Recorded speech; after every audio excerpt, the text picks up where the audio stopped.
Welcome to the Golden State Media Concepts, America's Still Beautiful podcast, a weekly news podcast covering all the top positive and uplifting news stories. Are you tired of the same old news? Are you sick of the seemingly endless political spin and negativity? We cover stories that will inspire, uplift, and remind you of the good in the world. Tune into the Golden State Media Concepts, America's Still Beautiful podcast to get all the great and positive news stories of today.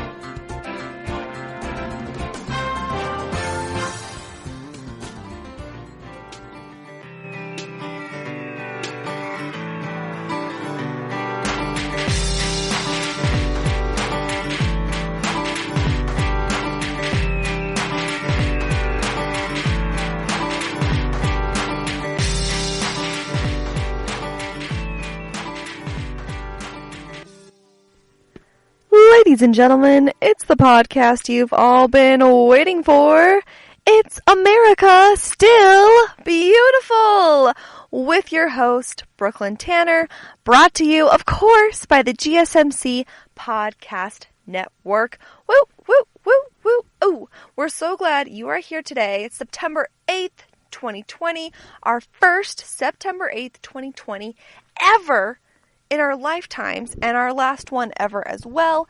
It's going to be a terrific Tuesday, and we're so tickled that you're tuned in to our technically terrific show. All right, enough tease for today. Did I hit the mark? Are we on the tee? Okay. Well, happy late Labor Day, y'all. Did you have a good one? Did you all have work off? Maybe if you work at Popeyes or something, you didn't have the day off. I'm so sorry. But overall, I hope you had a good holiday.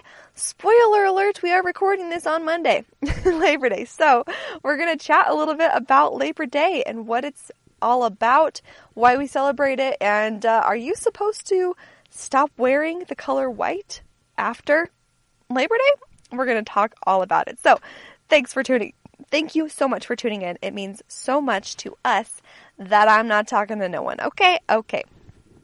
Well, Labor Day this year, it's on September 7th, 2020. Yesterday, if you're listening to this when it's released. And, Labor Day is kind of summer's final fling. Most of us get the day off, but this holiday triggers mixed emotions. While summer has a few calendar days left, it's time to get serious. School is starting, and there's a sense that summer vacation is over. So what's behind Labor Day, and how did it earn a place as a federal holiday? So think about your job. Do you get the weekends off? Maybe a lunch break? Paid vacation? 8-hour workday? Social security? If you said yes to any of these questions, you're not self-employed. Just kidding. But you could actually thank labor unions and the U.S. labor movement for all those benefits. Years of hard-fought battles and the ensuing legislation they inspired resulted in many of the most basic benefits we enjoy at our jobs today. On the first Monday in September, we take the day off to celebrate Labor Day and reflect on the American workers' contributions to the country. So when is Labor Day? It's every single year. It falls on the first Monday in September, which means anywhere from September 1st through September 7th could be Labor Day. This year it's the 7th because last year's Monday was the 1st. Last week's Monday was the 31st. So we got on the late bus this year. And that's the date of it in U.S. and Canada. It's known as Labor Day. No rolling of the R necessary, but there is an O-U-R on Labor Day in Canada. Shout out to our Canadian listeners. However, this is not the case for most countries to have it here in September because the majority of them celebrate Labor Day on May 1st. There's kind of a disagreement on how this holiday began. One version is set in September 1882, where the Knights of Labor, the largest and one of the most important American labor organizations at the time, allegedly got together to get this started. The Knights in New York City held a public parade featuring various labor organizations on September 5th, with the aid of the fledgling Center Labor Union of New York. Subsequently, the CLU Secretary Matthew McGuire proposed that a national Labor Day holiday be held on the first Monday of each September to mark this successful public demonstration. In another version, Labor Day in September was proposed by Peter J. McGuire, a vice president of the American Federation of Labor. In the spring of 1882, McGuire reportedly proposed a, quote, general holiday for the laboring classes. And he proposed this to the CLU, which would begin with a street parade of organized labor solidarity and end with a picnic fundraiser for local unions. McGuire suggested the first Monday in September as an ideal date for Labor Day because the weather is great that time of year and it falls between July 4th and Thanksgiving. Fair enough, it is nicely spaced. Oregon became the first U.S. state to make it an official public holiday. 29 other states had joined them by the time the federal government declared it a federal holiday in 1894. So, Maguire or McGuire? We're going to keep learning about it to see the unusual coincidence in the FAQs about there's an article that on nationaltoday.com that gives us some information about FAQs about Labor Day. So this is really interesting. I wonder if both stories are a little bit true because I feel like that's usually how it is. So have you heard of the Hay Market Affair? It has to do with Labor Day. On May 4th, 1886, at a time when most American laborers worked 18 or even 20 hours a day. 20 hours a day! Oh man! Only parents do that. Tens of thousands of workers protested in cities all across the U.S. to demand an 8-hour workday. Police in Chicago attacked both of those peaceful protests and a workers' planning meeting 2 days later, randomly beating and shooting at the planning group. Oh dear.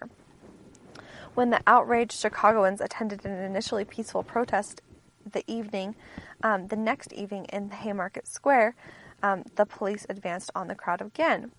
Someone who was never identified exploded a bomb. Oh my goodness. And it led to the death of many other people. So anyway, a lot of other yikes types of events kind of went on. So a few days later, Cleveland hearkened back to the first established September 1882 holiday and signed into law that Labor Day in the U.S. would be celebrated on the first Monday of September. Now, there are just some differences between Labor Day and May Day. Do you know what day May Day is? It's May 1st. Of course, the day that it becomes May. Communist and socialist factions worldwide eventually chose May 1st as the date to mark the Haymarket Affair. In 1904, the Conference of 1904 issued a plea that trade unions stage rallies on the first day of May, demanding to make an 8-hour workday standard. Wow, can you believe there was a time that wasn't the standard? They organized the action in the name of, quote, universal peace. The 1st of May is a national public holiday in many countries across the world, generally known as Labor Day, International Workers' Day, or something similar. Although some countries celebrate a Labor Day on other dates significant to them, such as Canada, which celebrate Labor Day, like the U.S., on the first Monday of September.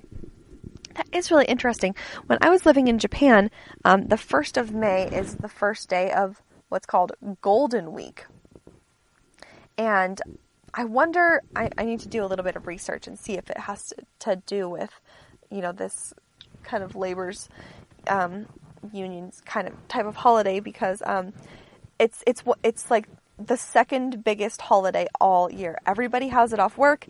Everything closes. Everybody's with their families. Everyone goes on vacation, and Golden Week it's the stuff, man. Like no one gets like Christmas off or any other winter holidays like that. They get New Year's Day is a huge holiday, and New Year's Eve, and then also this Golden Week in May, the first week of May. So yeah, it's really interesting. So this article continues and kind of gives us some great information about like what you can do on Labor Day, quotes about Labor Day, activities to do, and some inspiration to fire yourself from your job if you're not loving it, if it's not serving you how you want it to. Let's go for something else. It's always good to work hard, but we're blessed in America that typically we can work towards something that is going to fulfill us in our needs and our desires as well. And one thing that also points to is kind of busting this myth, why not wearing white became a fashion rule after Labor Day. Have you heard of that before? I grew up totally thinking that, and just like considering that truth is just like, fashion police will come for you if you are wearing white after Labor Day. So it's not what you do. I just kind of thought that was like light colors in the summer, dark colors in the winter, like that's what you wear. But this is kind of some interesting information. So the end of summer is just about here on each Labor Day, and for the rule followers among us, that means abiding by the age-old mandate of no white after Labor Day. The fashion world is full of customs, but we have to wonder how this idea of not wearing white after Labor Day came from in the first place. And does it really still even apply? This year, things are a bit different because most of us have been living in our casual attire, which means many of our, quote, fashion rules are going by the wayside due to the pandemic. Is the no white fashion rule meant to be broken this Labor Day? Well, perhaps the most popular and unwritten fashion code of Labor Day is the ditching white wardrobe pieces after this first Monday in September. This is common knowledge, even if many people don't follow it. The origins of the custom stemmed from the late 1800s and the early 1900s, when air conditioning was non-existent. In an era where it wasn't appropriate to walk around in skimpier, skin-bearing casual looks, one simply had to rely on wearing lighter colored clothing.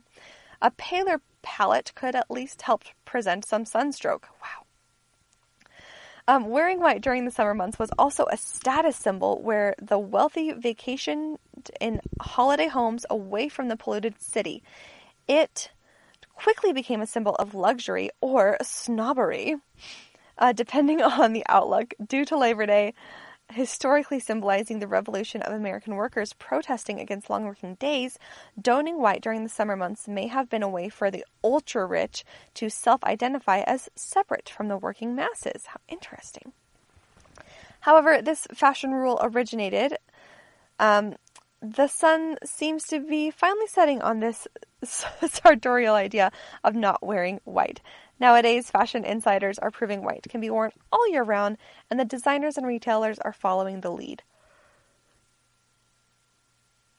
Casual looks and white being a go-to summer look is still very much the trend, but does anyone want to be limited when it comes to 2020 style anyway? Whether you take fashion rules seriously or not, Labor Day is the time to bask in the summer's final rays, kick back, relax, and enjoy some outdoor activities, whatever shade you're in. So, I mean, again, I used to totally 100% follow this rule, but I'm wearing a white shirt and it is Labor Day, so I don't know. Am I breaking it already? But I do have a few sweaters that are mostly white, and I'll usually wear those around Christmas time just to kind of like match the snow. I don't know. But I mean, I think white is a nice color to wear any time of year, but I think like seasonality kind of has to do more with like the style of your clothes than the color, right? Maybe it's like if you are, you know, I just think that the style of your clothes kind of goes on to show like where you are instead of like the color of it, maybe. Well, one more little thing before we go to break. 50 years ago today, on September 7th, Willie Shoemaker broke the record for most professional wins by a horse jockey. With 6,033 victories, a record he would hold for 3 decades, he was so small at birth that he was not expected to survive the night, but his size proved an asset in the sport of thoroughbred racing. He became a giant, winning 11 Triple Crown races. Wow. It's so inspiring to hear about people who just like set records in their fields. I think that's really amazing. So what else is good news on this Labor Day today? Well, in 1822, Brazil gained its independence from Portugal. In the TV pioneer Philo Farnsworth succeeded in transmitting an image electronically with his image dissector video camera tube and called it television. With 300 patents, he made many crucial contributions to development of all electronic television at his Farnsworth Television and Radio Corporation in Fort Wayne, Indiana, and that was in 1927. Can you believe it? We've almost had TV for 100 years, but can you believe it? We've only had TV for 93 years. I feel like it's such an integral part of, everybody's lives these days that it's amazing to think that, it's kind of a new invention and amazing how far it has come since 1927. Abdul Ahad Momand in 1988 was the first Afghan in space and returned aboard the Soviet Soyuz spacecraft after 9 days on the Mir space station. So lots of great things going on September 7th in history. And hey, there's more good history to be made. I hope that you are having an excellent day today, that you had a fun weekend, and you're off to a very positive start to your Tuesday listening to this podcast. And we've got lots more fun stories coming up for you after the break. So stay tuned.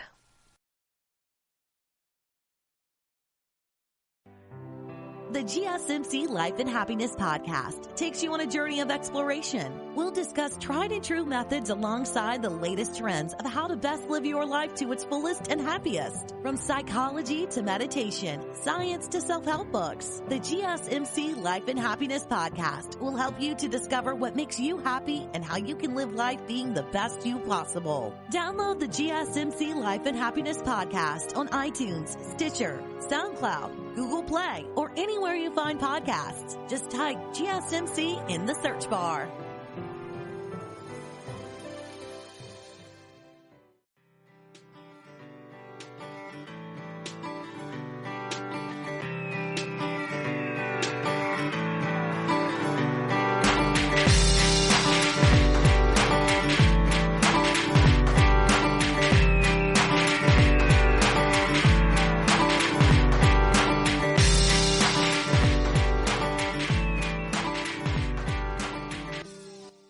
By the GSMC Podcast Network.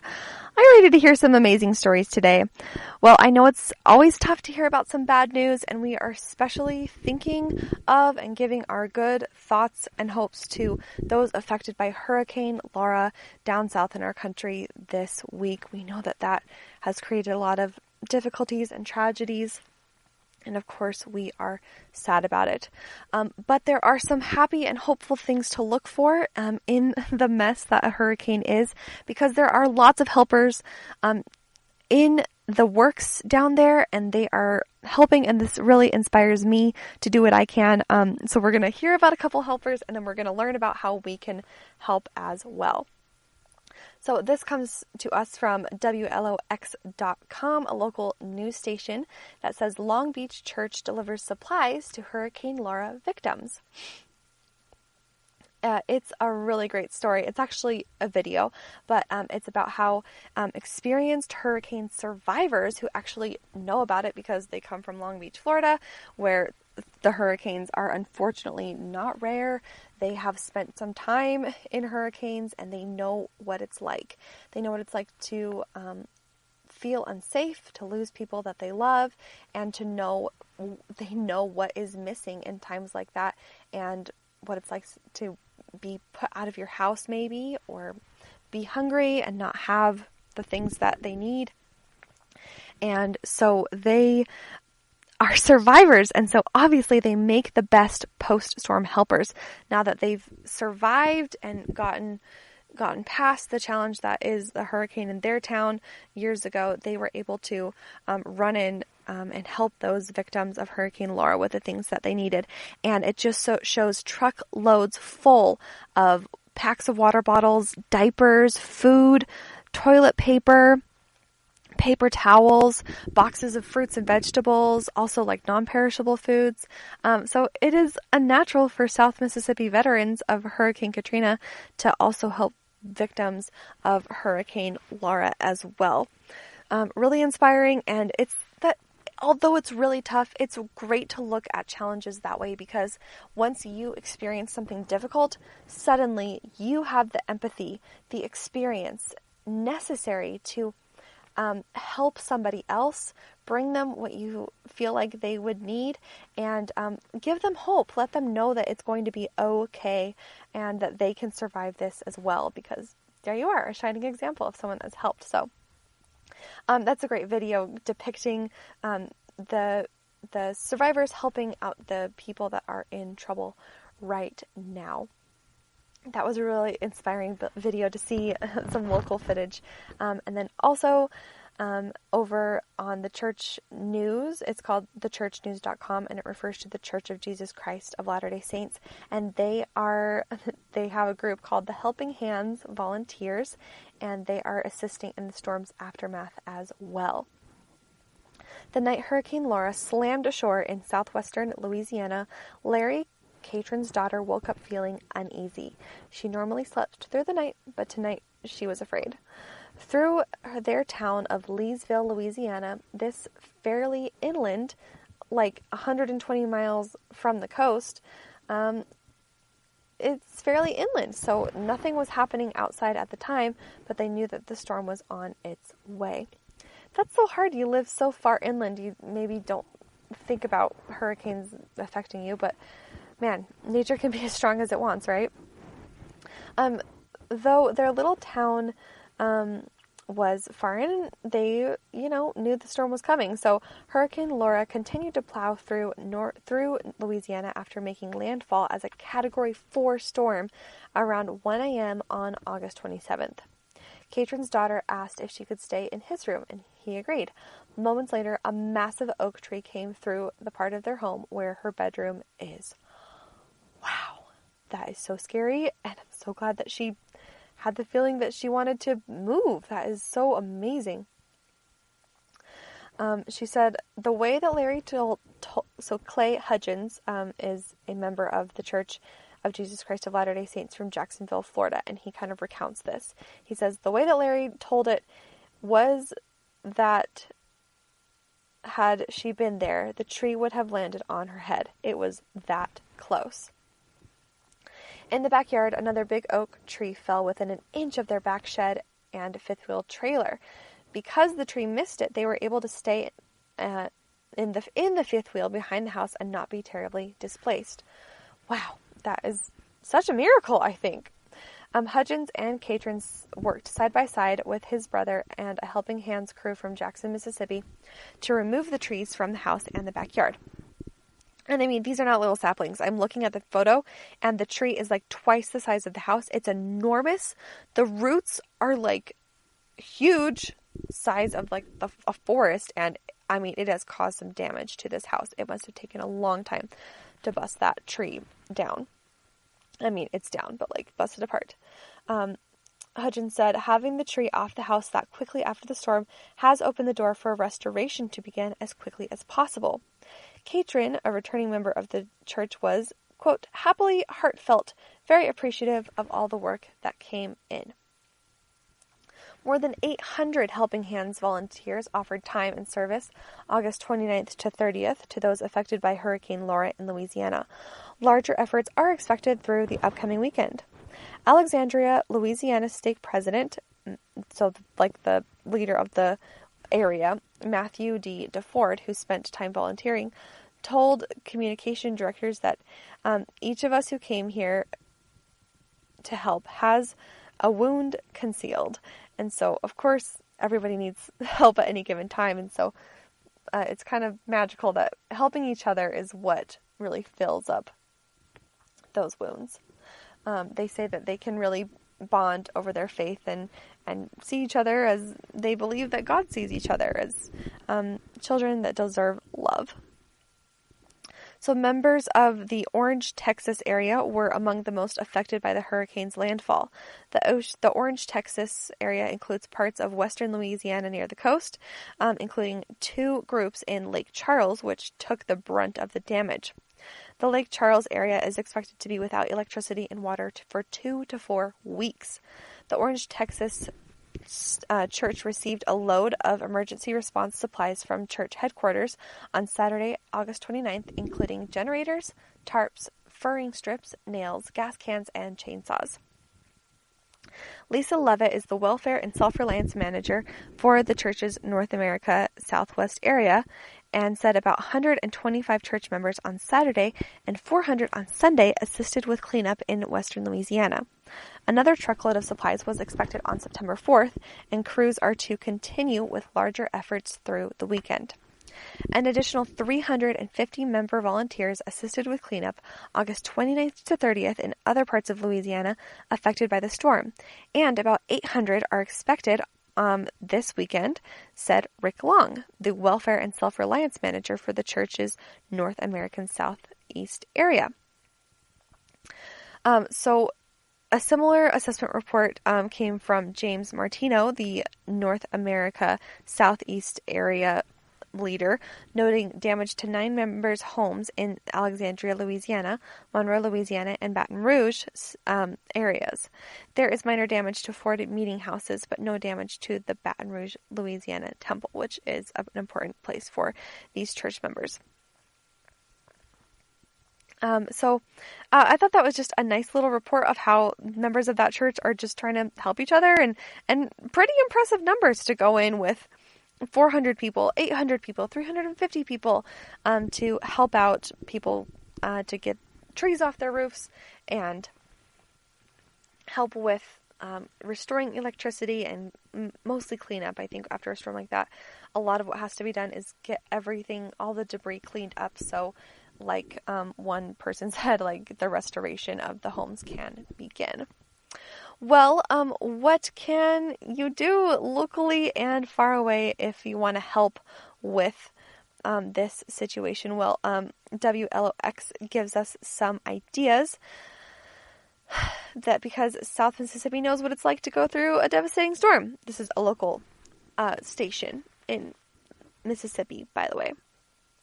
Several efforts are underway to do just that for thousands of people impacted by Hurricane Laura. They give a list of some of the ways you can give to storm victims who are now in need of a helping hand. So if you're nearby, the St. Thomas of Apostle Catholic Church are collecting things like tarps, bleach, hand sanitizer, toilet paper, work gloves, buckets, batteries, etc., where you can drop off Monday through Friday at that church. The Giving Back Foundation is also collecting items in Magnolia Coast Realty. The Salvation Army in Mississippi Gulf is accepting financial donations to assist in their efforts. You can donate there online, so you don't even have to be nearby. The Gulf Coast Community Foundation is accepting financial donations as well, and you can make donations online or by mailing a check to them in Mississippi. The Good Neighbor Initiative is also taking collections. First responders and mutual aid relief team are taking donations, and you can drop off items in Harrison County. And the George County Sheriff's Office is partnering with Lucindale Police Department to collect and deliver relief supplies in Louisiana as well. So great things that the officers are doing, and the list goes on about where you can locally drop off donations and where you can donate online as well. So if you feel so inclined and you want to do something to help and you're nearby, you can bring some items there. Just check out this article on WLOX.com, or if you're far away, you can make a financial donation to help out one of the, and you can pick one of those reputable organizations or find one of your own to help out people where they are. So it's always good, as Mr. Rogers said, when things are falling apart, to look for the helpers, because we can join them, we can help out, and it also gives, if we're the ones suffering, it also can give us hope to look for the positive, look for the people that are making your life a little bit easier, or at least more hopeful. And that can always lift our spirits because, again, we really are in charge of the way that we feel, and we're so lucky to have other humans here in life to help us out as well. So I hope that you enjoyed hearing about those things as well. It's time for a little break, but coming up, I have a great story about a cool drumming kid, a teen helping out, and tech-savvy elders. Stay tuned. I'll be back right after this break. Tired of searching the vast jungle of podcasts? Now listen close and hear this out. There's a podcast network that covers just about everything that you've been searching. Hey! The Golden State Media Concepts Podcast Network is here. Nothing less than a podcast bliss with endless hours of podcast coverage. From news, sports, music, fashion, cooking, entertainment, fantasy, football, and so much more. So stop lurking around and go straight out to the Golden State Media Concepts Podcast Network. Guaranteed to fill that podcast itch. Whatever it may be. Visit us at www.gsmcpodcast.com. Follow us on Facebook and Twitter, and download us on iTunes, SoundCloud, and Google Play.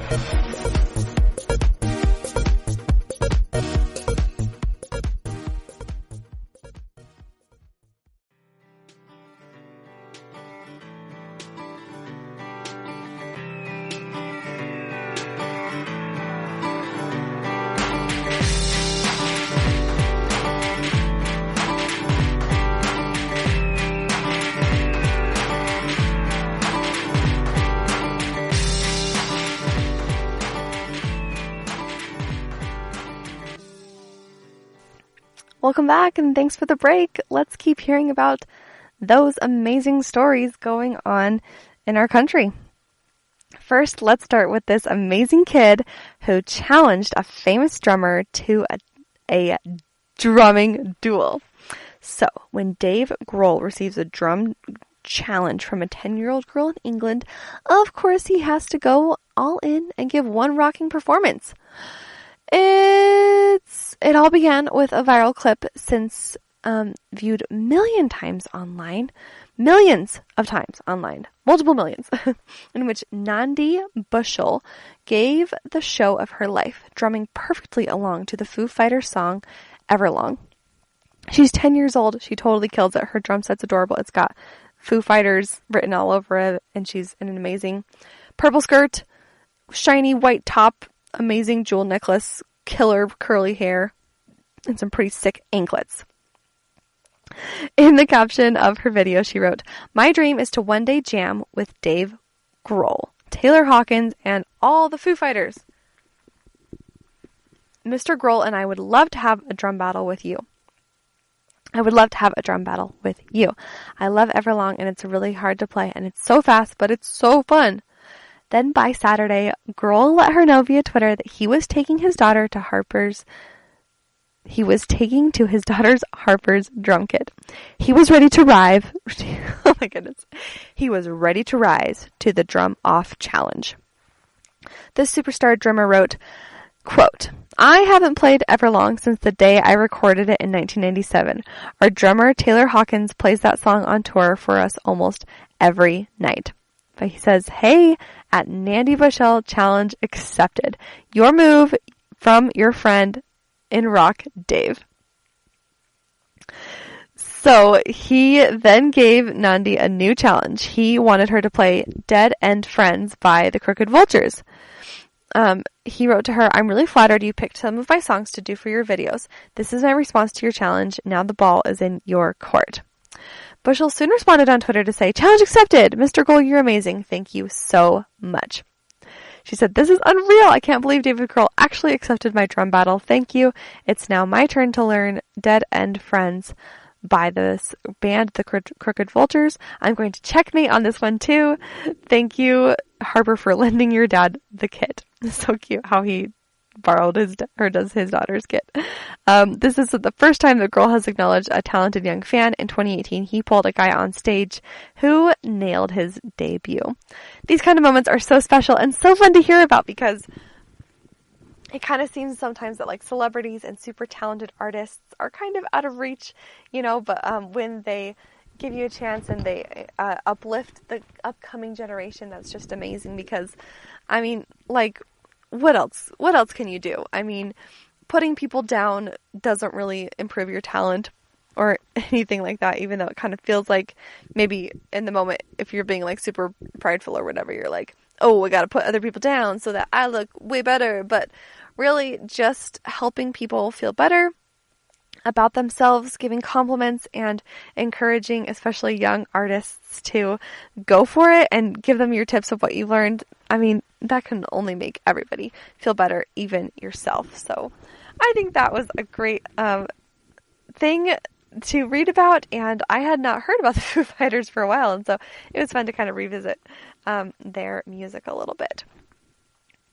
Okay, our next story, we're climbing up the age ladder a little bit, and we are learning about a teen athlete who gave up the race in hopes to escort an injured competitor to the finish line in this epic display of sportsmanship. This is from the Good News Network. The trophy may go to the swiftest, but sometimes the first one to cross the finish line isn't the only winner. Nowhere was that more true than at a recent 5K Invitational in Shelbyville, Indiana. With less than half a mile to go, Western Boone High School sophomore Levi LaGrange stumbled, twisting his ankle. Oh! He says, I was running up this little rolling hill and I rolled my ankle and felt something go pop. LaGrange motioned for Sheridan High School senior Axel Ailman to pass him, but in that instant the race became secondary concern for Ailman. He says, I was able to see he was in a lot of pain. As I got closer to him, he was limping. I asked if he was all right. He said he felt like something snapped. Rather than forge on ahead in an extraordinary act of true sportsmanship, Ailman refused to leave LaGrange behind. As I soon saw him, I knew I had to do something. It just seemed like the right thing to do. That mattered more than the race. I told him I wasn't going to leave. Placing an encouraging hand at his competitor's back, Ailman remained with LaGrange for the remainder of the race. The two crossed the finish line within seconds of one another. Ailman even made sure that LaGrange went first. LaGrange's mother, Becky, was more than a little bit impressed by Ailman's thoughtful gesture, especially since the two had never met before. It takes a lot for an 18-year-old to give up his spot, she said. Axel never left his side. It really speaks to Axel's character. With so much bad going on right now, it really was a great moment of sportsmanship. I almost teared up a little bit just thinking about the mom seeing someone care about her son, even that had never met him. And of course, parents always want people to treat their kids well as much as they love them. And so what a special thing for her to see. Ailman's own mother, Nikki, was not at all surprised by her son's spontaneous show of goodwill. She says, he's a really kind person and he's always more concerned about others than himself. After reports of the incident began to make the rounds on social media, Ailman received lots of positive feedback. While he might have enjoyed the accolades for his exploits, for him the takeaway was one of simple compassion and empathy. When you're standing at a crossroad or running by it, you can choose the path of self-interest, or you can go the extra mile for someone in need. For this teen athlete, the choice was clear-cut. We might not always recognize when life hands us an opportunity for grace, and when it does, in the words of Axel Ailman, I would just really hope people do the right thing. Yes, to that. I thought that was such a sweet story. This picture of these two boys running together is so sweet, and I mean, it's just true. It's amazing how belonging and the association and encouragement of another person really just naturally raises our spirits and gives us the ability to go on. I mean, sometimes we just can't go on alone, but if someone's next to us doing it with us, man, suddenly that becomes possible. So not only in this little amazing 5K race, but also in the race of life, we can run by each other. Sometimes it's important to be the fastest and to do your own personal best, and other times it's good to take it a little slower to see who needs help along the path. So what a great little news story and analogy for us. Okay, I love this one too. It's all about how big buttons and easy to use devices. Seniors are getting video devices at no charge to talk to family for the first time in months. Seniors who are social distancing to stay healthy during the pandemic are now gaining much-needed companionship, thanks to ultra-loud, easy-to-use devices that connect them directly to loved ones.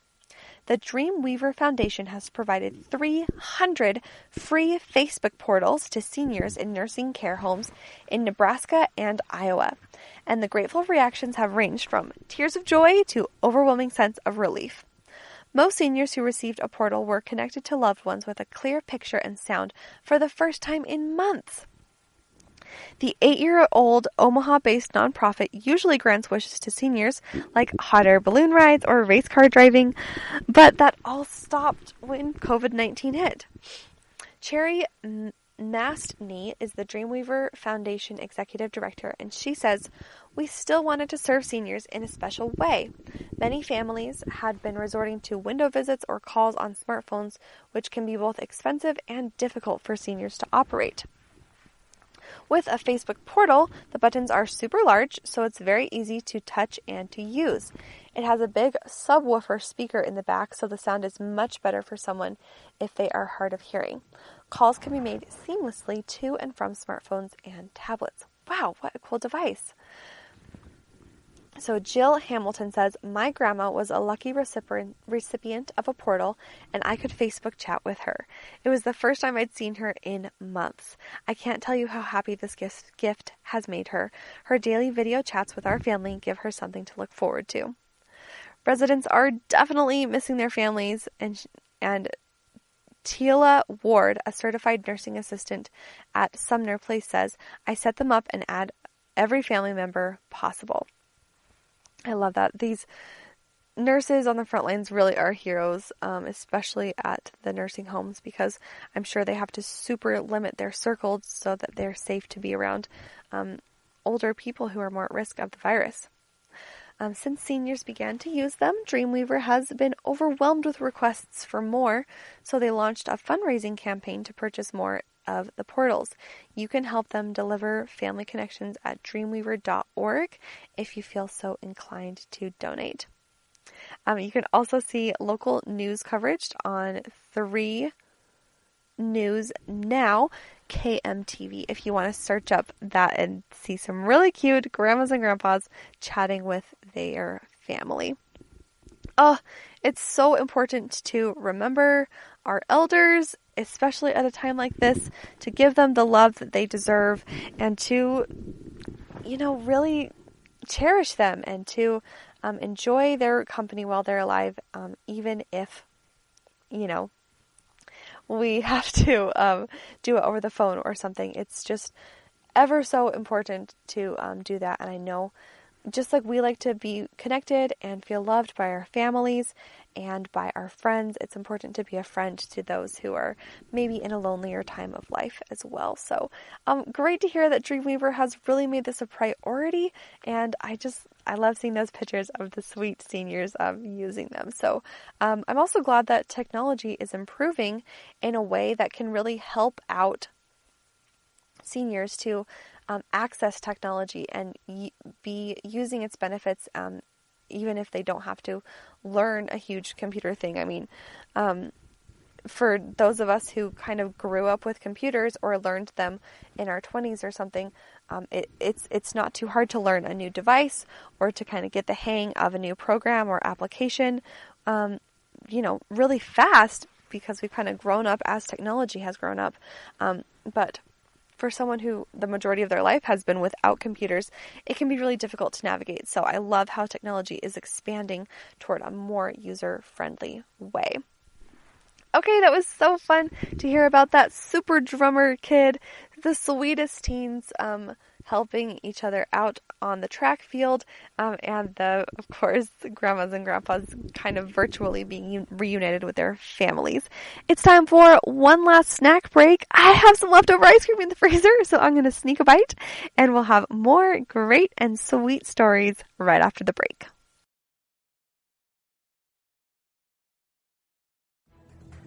Want to find out what movies to go see? Then check out the GSMC Movie Podcast. It's your ticket to the latest movies, whether it's a new blockbuster event, romantic, comedy, or action flick. This show has got it all covered. They talk some what to go see now, don't bother, what's hot on Netflix, and everything in between. That's gsmcpodcast.com/movie-podcast. When it's all about the movies, it has to be this new show. Don't forget to like them on Facebook and follow them on Twitter. Visit gsmcpodcast.com for more info.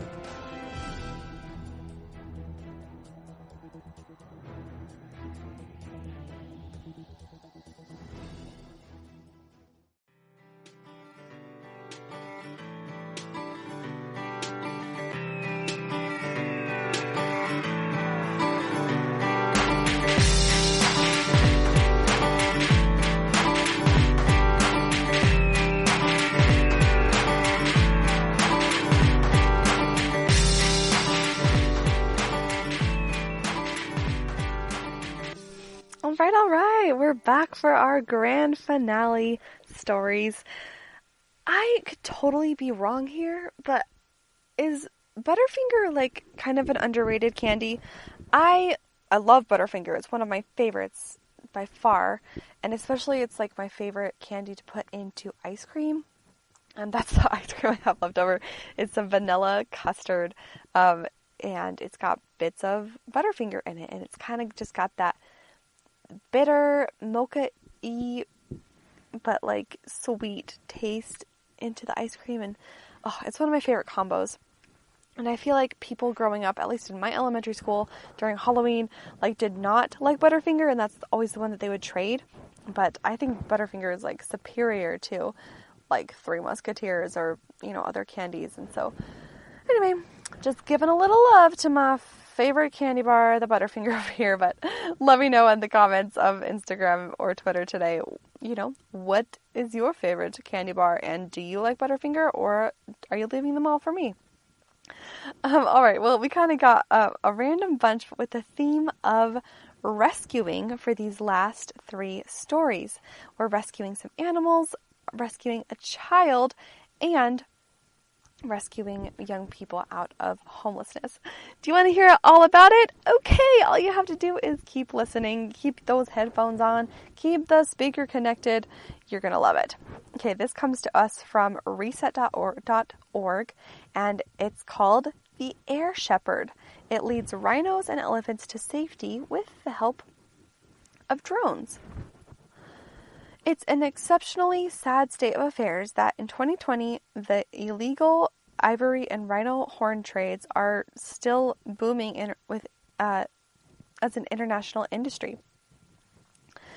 Ivory, which are the tusks of rhinoceroses and elephants, they are seen as a luxury, and I guess it's hard for people to stop hunting the stuff, even though it's not legal. Now, the biggest market for the rhino horn, however, is believed to be in Asia, where they are measured and valued by the kilo.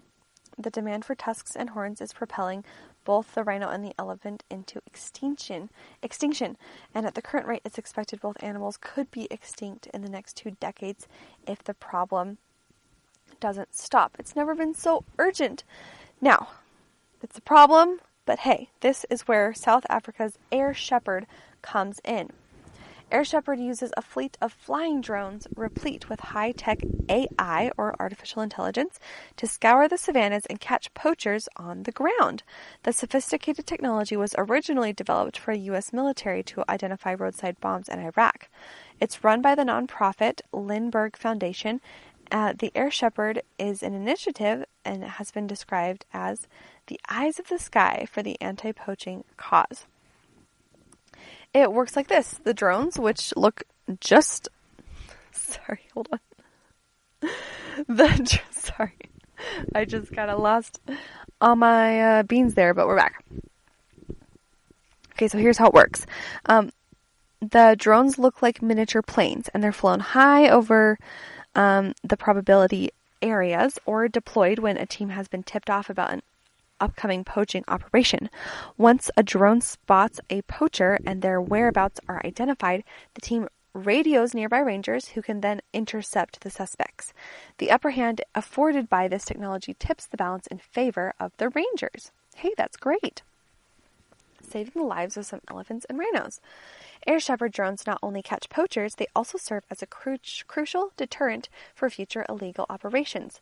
Because of the darkness, the drones use not just ordinary night cameras, but also heat-sensitive imaging, which makes it easy to spot not just the animals, but the humans too. There's a video on this website about the Air Shepherd, and it shows them in action, including their hushed late-night operations, with the Air Shepherd team closely monitoring several screens, some displaying GPS systems, others showing the darkened savannah. In other footage, poachers can be seen running away, suggesting that the planes have done their job. Originally started in South Africa, Air Shepherd has already been in operation for over 4 years now, during which time it has carried out over 4,000 missions. Since its inception, Air Shepherd has launched in several other countries on the continent, including Malawi and Zimbabwe. It has had to slow down since COVID-19, but this amazing technology will soon be more widely available to help out. Air Shepherd is not the only project enlisting the help of high-tech drones for the good of the natural world. Drones are currently being deployed for positive impact all over the world, being flown to plant mangroves in Myanmar, for example, prevent deforestation in the Amazon, and even to help tackle plastic pollution in Cambodia.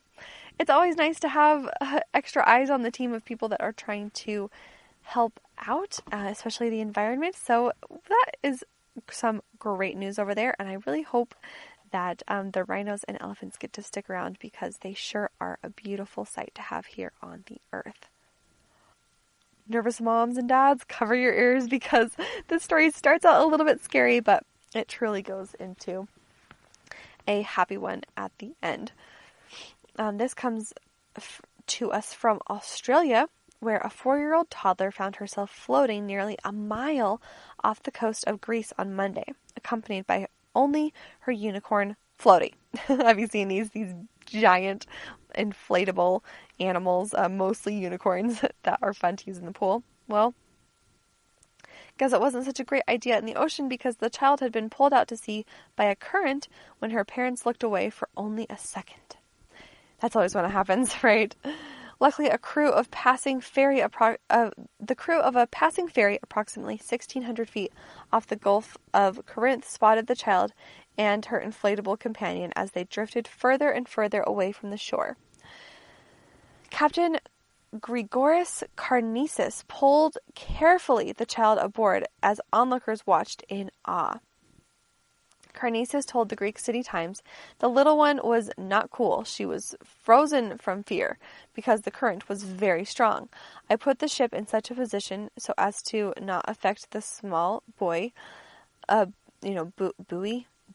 Yeah, I placed it in such a way that the ship was not affected by the ripples, because if the buoy sank, we would have a serious problem. We approached it slowly, and we were able to rescue the child." The rescue was captured on video by passenger Petros Christonis and went viral soon after he posted it to Facebook. The toddler was reunited with her parents shortly after being rescued.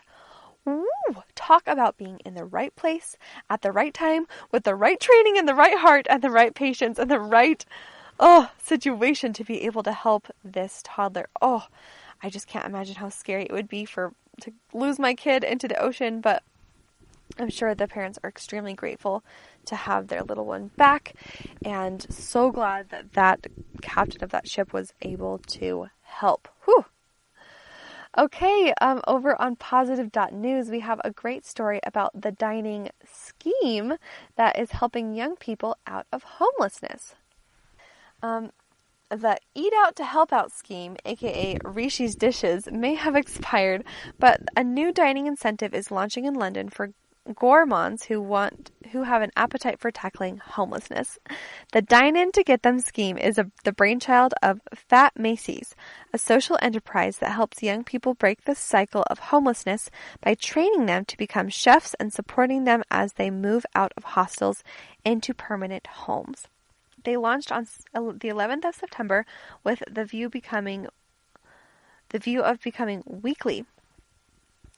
The scheme offers Epicureans in North and East London a virtuous 3-course dinner delivered to their door from £18. Meals are cooked by trainee chefs who can also apply for a housing deposit grant when they graduate, providing them with financial support as they move into rented accommodation. It is hoped that the scheme will help Fat Macy's and its trainee chefs get through the pandemic, which has resulted in the cancellation of many events they had been due to cater for. Meg Doherty, founder of Fat Macy's, told Positive News, "We normally operate as a catering company, and we have been really hit by the fact that people are not gathering for events. About 70% of what we do has stopped," she says. Oh boy, that is a lot of stoppage. She goes on, "As a result, we're not having the impact that we normally have because we can't offer the hours for our trainee chefs work, getting a deposit, and to help them get a deposit for their houses." But she added, "We're launching Dine In to Get Them as a brand new element to what we're doing, and we're hoping that with the autumn coming and everyone bedding down, it will give us a lot more hours for our trainees." Since the launch in 2016, Fat Macy's has provided 1,600 hours of work experience to 30 trainee chefs and raised £16,000 to go toward housing deposits for graduates. Wow, that is a lot. And that's wonderful because, of course, when people can find work that they're able to do and willing to do, that's when they can really get their life turned around. Oh, what a really great story. I hope that you really enjoyed the stories that we picked today. Don't forget, there's always some good going around in the world. All you got to do is look for it, Google it, or make it yourself.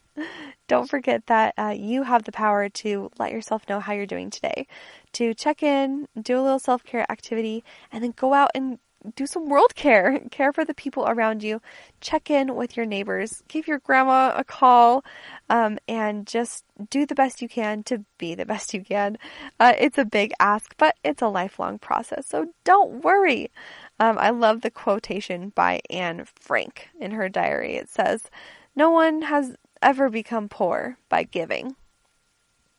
And I think we talk about that concept a lot, that really, like, when you uplift someone else, give something away, it fills up your cup as well. Well, thank you so much for listening to the GSMC America's Still Beautiful podcast. It's brought to you by the Golden State Media Concepts Podcast Network. Please subscribe to the show so you can continue to enjoy the episodes and follow us on social media. You can also leave a review if you like the show on Apple Podcasts, Spreaker, YouTube comment, or on Google Podcasts as well. Thanks again. Brooklyn is signing off. Please be kind to others because you are worth it. You've been listening to the Golden State Media Concepts, America's Still Beautiful podcast, part of the GSMC Podcast Network. You can find this show and others like it at www.gsmcpodcast.com. Download our podcasts on iTunes, Stitcher, SoundCloud, Google Play, or anywhere you find podcasts. Just type in GSMC to find all of our shows. From the GSMC Podcast Network, from social media news to marketing news, and even weird news, the GSMC Podcast Network has you covered. You can also follow us on Twitter and Facebook. Thank you, and we hope you have enjoyed today's episode of the Golden State Media Concepts, America's Still Beautiful podcast.